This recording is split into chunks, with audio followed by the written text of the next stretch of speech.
ఈ formula case రేసులో governor అనుమతి ఇచ్చేళ్ళు అరెస్ట్ అవుతారనే భయంతో ఈ కొత్త నాటకానికి తెరలేపేళ్ళు బాబాంబార్దులు డైవర్షన్ పాలిటిక్స్ చేస్తున్నారని చెప్పి ఆరోపించారు.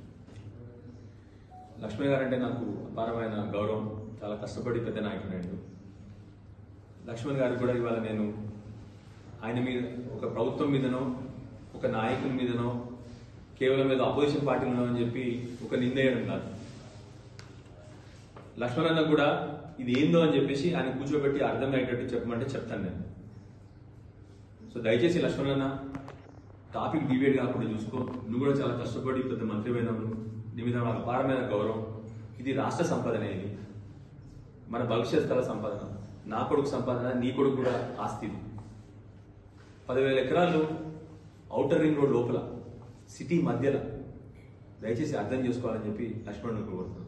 దీనికి ఫామ్ల ఈకి గవర్నర్ గారు ఆల్రెడీ మీకు పర్మిషన్ ఇచ్చినారు.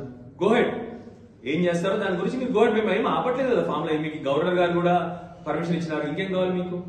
దయచేసి మళ్ళీ టాపిక్ డీవియేట్ చేయకండి. నేను స్టార్టింగే ఏం చెప్పినా మీకు, డే 1 నుంచి ఇదే జరుగుతా ఉంది, డిస్ట్రాక్షన్ పాలిటిక్స్.